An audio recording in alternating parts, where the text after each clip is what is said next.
strikes, here it's always Halloween. And I'm always your haunted host, Luce Tomlin Brenner. Welcome to the Small Frights Friday episode.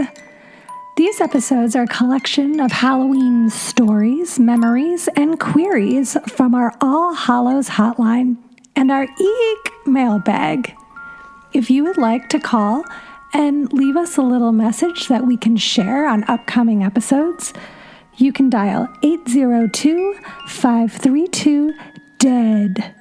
Or you can write to us at itsalwayshalloweenpodcast@gmail.com. Now let's get into today's stories. We're going to kick off today's episode with a letter from our EEEEK mailbag coming all the way from Ireland. Here we go. Hi there. I just discovered your podcast, which I love. I'm a Halloween superfan. At the end of episode 1, you asked if anybody incorporates the original traditions into their celebrations. I would say Samhain is very much alive and well in Ireland. Growing up in Dublin, we carved turnips instead of pumpkins. Pumpkins arrived pretty late in Ireland, I would say the early 2000s, as we began importing more US movies and television. My understanding is that Irish immigrants brought the original tradition to the US, with hollowed out pumpkins being more readily available and thus a convenient replacement for turnips. On the night itself, for dinner, we would prepare coal cannon, a traditional cabbage and potato dish with money hidden inside. Whoever found the money would have good fortune for the year ahead. We would also bake some barmbrack, a traditional fruit bread, which would have a fake ring hidden inside, another symbol of good fortune. Trick-or-treating has always been popular, which itself derives from the original Celtic tradition. As well as candy, it was quite common to receive the traditional fruit and nuts. After the main event, we would gather around a communal bonfire before retreating to our neighbors' homes to play traditional party games, like bobbing for apples. Of course, over the years, the festival has become somewhat Americanized, but most of the traditions are still upheld in Ireland every year, the home of Halloween. Thanks for reading, Keith. Keith, thank you so much for writing in. This is such a fantastic letter, and I loved every single detail that you shared. I'm especially excited about the coal cannon and the barmbrack, which I have seen a little bit when I've been researching and looking around, but I am excited that you linked it here for me, and I would love this year to make some, and maybe take to people, share it. I know with the struggles with the pandemic right now, sharing food can be a trifle worrying, but if you make something for somebody else and drop it off for them, I think it's a really lovely way to share in the Halloween spirit and the element of community that we miss out on by not being able to invite people into our homes to entertain this year. I think looking towards other traditions of other cultures, especially those of Ireland, where our celebration did come from, as Keith so helpfully reminded us, I think it's great to look to other cultures to find new ways to celebrate the holiday this year. On last week's Small Fright episode, we did talk about how can we keep Halloween fresh every year and not necessarily while away in nostalgia. And again, I think looking to traditions that we aren't familiar with, looking to the past and incorporating it into the future is a wonderful way to live in the present and celebrate other cultures and the ways in which they've influenced us. Again, thank you so much, Keith. This was really lovely to read, and my heart just sings knowing that the podcast has reached Ireland. I've always wanted to visit. I'd especially love to come for a Talachka celebration on the hill for Samhain one of these days. So keep your hearth fires warm for me, and I hope to travel out there sometime in the future when it's a tad bit safer. Thanks again for writing in. Next up, we have a phone call from the All Hallows Hotline about another cultural way of celebrating Halloween. Luce, it's Risden calling. I have a calling because I think I told you this, but I was born in Japan and my parents are American, and I found these really funny pictures of them. They dressed me up for Halloween and they were walking me around Tokyo, and they don't have Halloween in Tokyo, and my parents apparently thought it was really funny because they're like, people were like, why is this white baby dressed like a devil? And my parents thought it was really funny. But anyway, my question is Halloween specifically like I don't know, like an Anglo-Saxon thing, or is it because it's Judeo-Christian? Like, do they have Halloween in Asia now or in Japan specifically? Like, because I know they have ghosts and stuff there and spirits. I don't know, maybe that's something you can explore. Okay, bye! Risden, thanks so much for calling in. And you also sent a picture of you in the little devil costume as a baby, and it is absolutely adorable. I can't wait to share it with everyone on social media. I really love this story. I think it's so sweet. I can just imagine living in another country that's different from my own background and wanting to hold on to a little bit of my traditions, but then going out and having everybody be like, what are you doing? So you asked if they celebrate Halloween in Japan, and the short answer is now they do, yes. But I've done quite a bit of research on that, and I will be speaking a little bit more about various Asian celebrations in regards to death holidays and Halloween on our next history deep dive episode coming out on Tuesday. But I do want to share some of that research with you now in regards to Japan specifically. But real quick, you did also ask if Halloween is a Judeo-Christian holiday or if it's derived from Anglo-Saxon traditions. And if you haven't had a chance to listen to our first couple episodes of It's Always Halloween, I just want to encourage everybody listening to check out episodes 1 and 2, Where Did Halloween Come From? And that's when we dive into the fact that Halloween is derived from the Celtic holiday Samhain. It's also been mishmashed with some other pagan celebrations, Roman celebrations, Greek celebrations. So it definitely is derived from early ancient European culture, but as it has been impacted by Christianity, specifically, it is not a Christian holiday.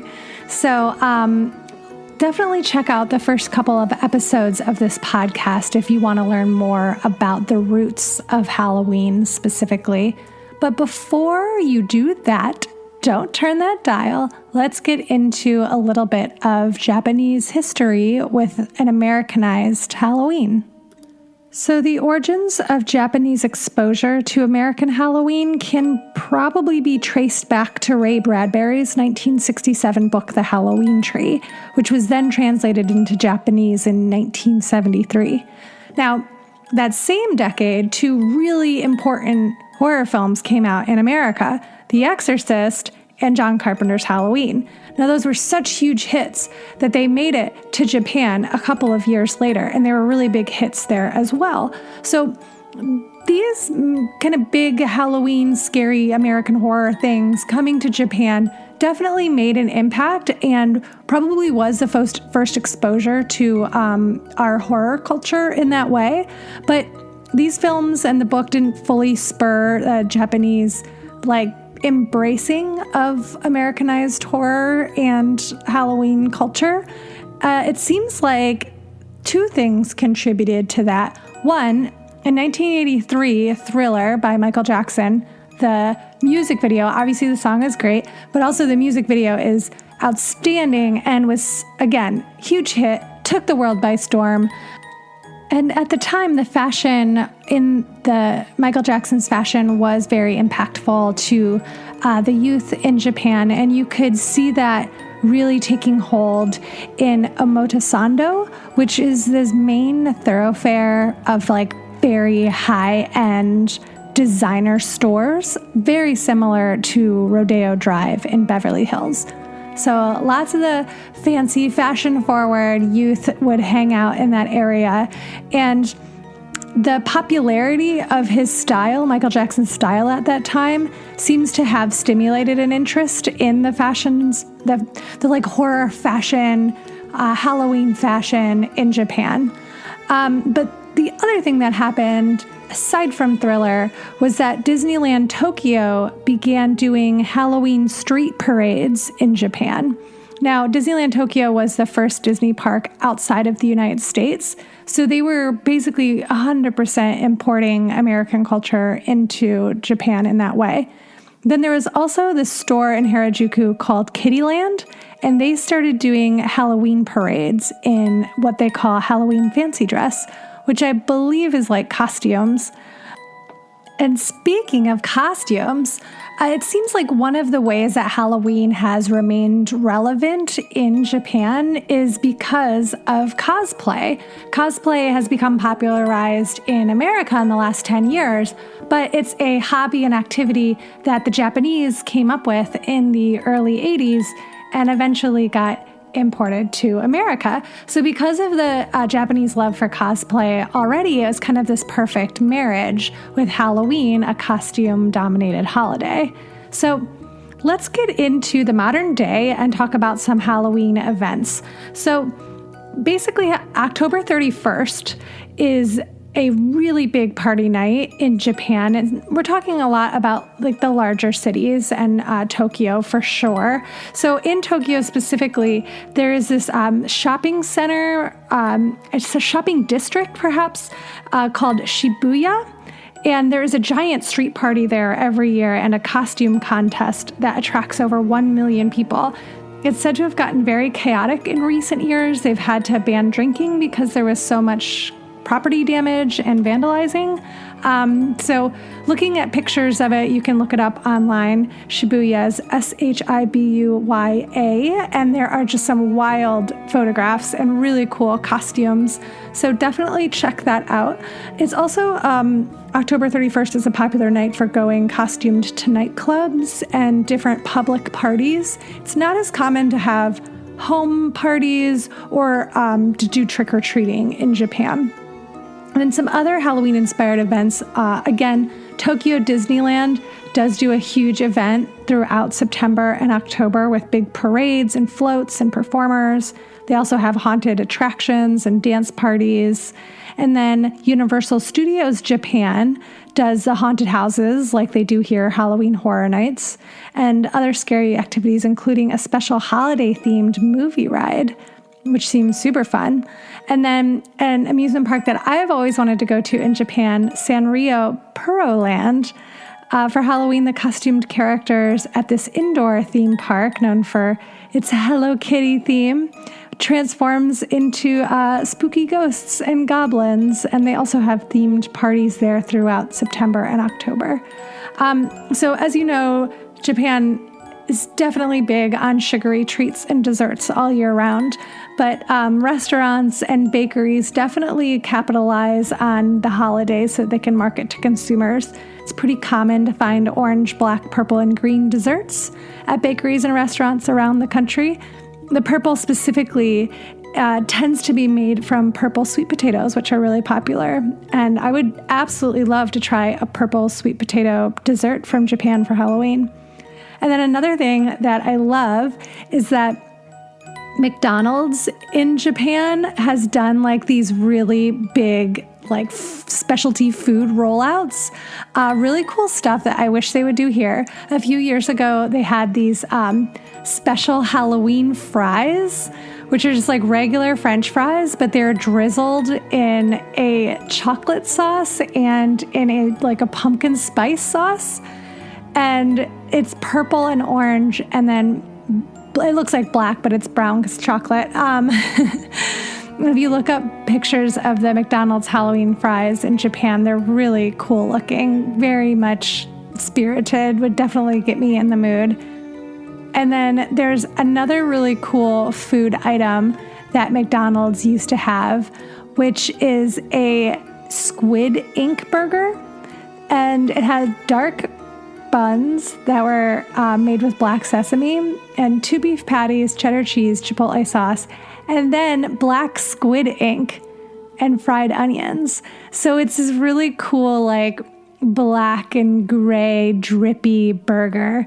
Definitely check out pictures of that online. So But again, here we are talking about, McDonald's, which is an American restaurant, and Disneyland and Universal Studios, American theme parks. Another American import is carving jack-o'-lanterns, which Japanese people have embraced in later years. However, orange pumpkins are not native to Japan. They have purple pumpkins. So that's typically what they carve there. You can pay a little more for an imported orange pumpkin, but why would you not want to carve a purple pumpkin? Now I want to import them from Japan. That seems so fun. Great way to mix it up. So then that's the American side of Halloween that has been brought into Japan. And because a lot of that was kind of building in the 80s, that's a good reason why your parents were probably looked at like they were a little zany for dressing you up, Brisden, and carting you around the city in a devil's costume. At that point, it wasn't very common to be doing these costume parties. However, there are Japanese celebrations and their own spooky season that has nothing to do with Halloween, that's based on their own cultural traditions and actually takes place during August, and it's the Buddhist Obon Festival.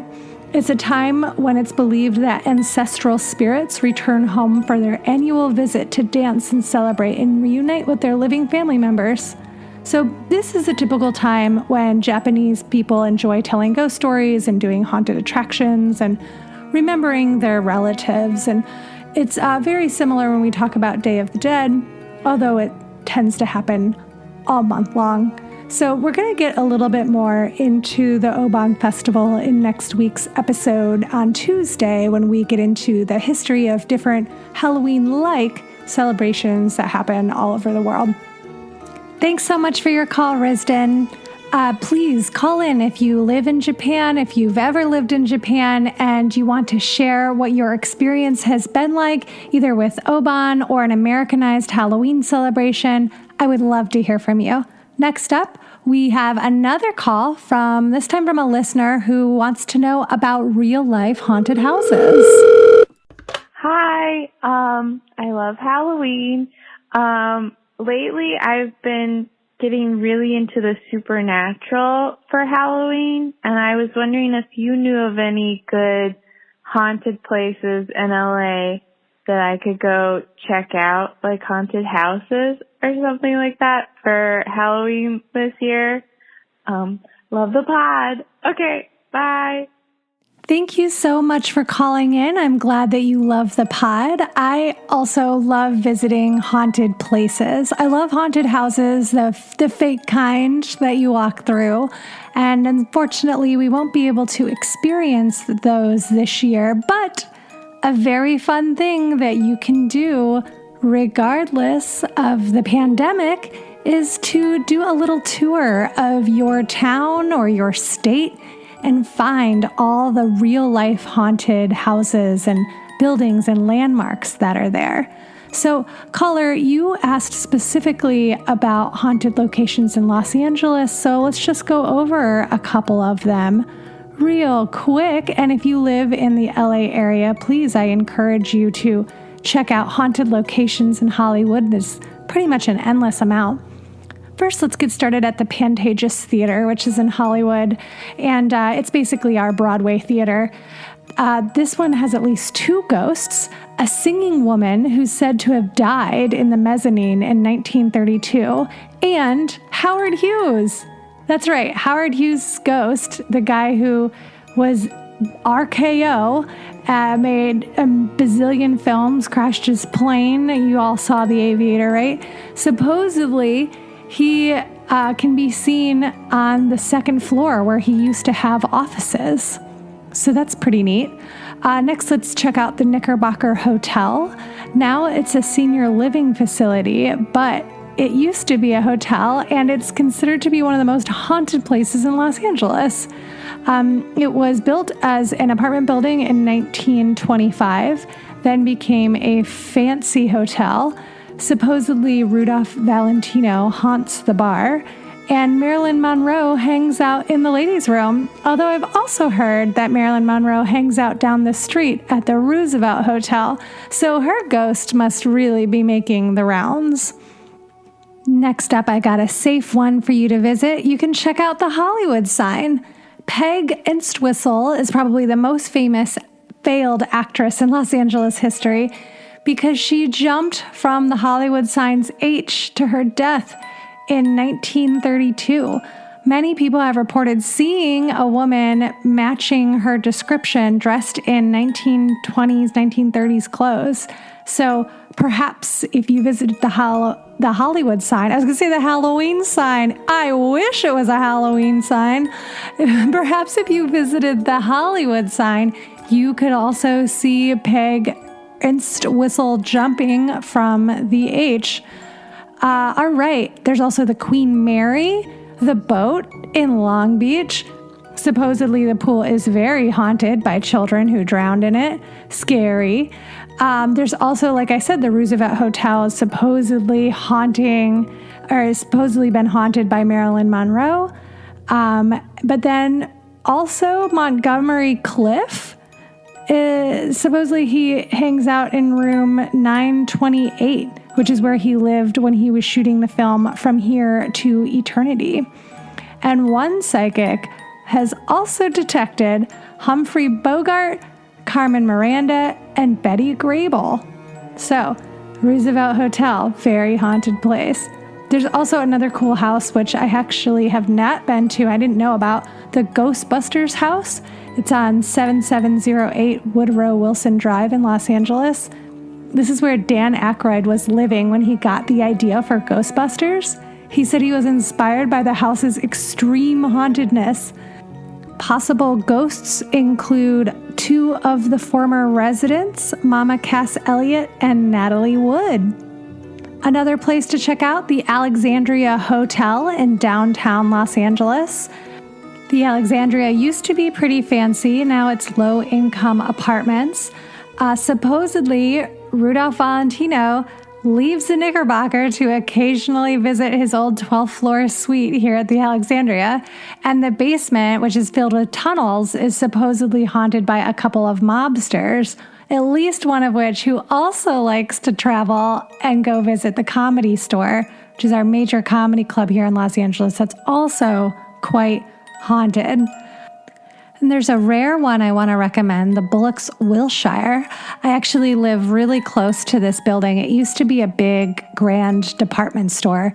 Now it's one of the Southwest Law School buildings, and it's supposedly haunted by a little girl who was killed in an elevator shaft. There are also unusual lights going on and off all throughout the night, and people have reported mysterious footsteps when they think they're the only ones in the room. So this building I walk past regularly. It's gorgeous, all Art Deco designs, but it is terrifying. It is currently a school, but I never see people going in and out of it. It's eerily empty feeling every time you go past it. So I don't know if y'all believe in vibes at all, but I definitely think that the Bullocks Wilshire, it feels haunted even from the outside. So those are a few places that you can check out in Los Angeles. Those really, I just did a quick Google search, and many of them I pulled from a Curb Los Angeles article. So again, I definitely recommend checking out like haunted houses, haunted buildings, haunted history of whatever city or state, country that you're in. There's lists, for everywhere. And there's some really fun places around the country. I also recommend the Winchester Mystery House in San Jose, California, the Lizzie Borden Bed and Breakfast in Fall River, Massachusetts. I did just hear that one was up for sale, so hopefully it'll stay a bed and breakfast because I love the idea of getting to sleep in the rooms that the Borden family slept in for the very last time. You could also, very similar to the Lizzie Borden fate, you can visit the Visalia Axe Murder House in Visalia, Iowa. There's also the Bell Witch Cave in Adams, Tennessee. One of my all-time favorites near my hometown, the Franklin Castle in Cleveland, Ohio, a gorgeous Victorian house that's considered to be the most haunted house in all of Ohio. So there really are haunted, creepy, fun places all throughout the world. There's lots of places that you can visit, even though we have to stay safe. We have to take care of our communities. We can't necessarily all get together the way that we want to. But looking into some of your local haunted history is a great way to celebrate and stay safe. Thank you so much for your call, and I appreciate that you love the pod, and thank you so much for listening. All right, you ghoulish gang, that does it for today's episode of Small Frights Friday. If you have a story, a memory, or a question that you'd like to share with us, please call the All Hallows Hotline at 802-532-DEAD. Or write us an email at itsalwayshalloweenpodcast@gmail.com. We are dying to hear from you.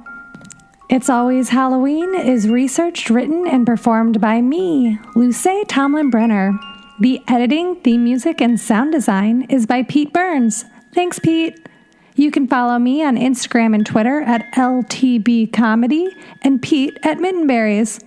If you're on Apple Podcasts, please subscribe and write us a little review so other like-minded ghouls can find us. Thanks so much for listening to It's Always Halloween, and come back next week if you think you can handle it.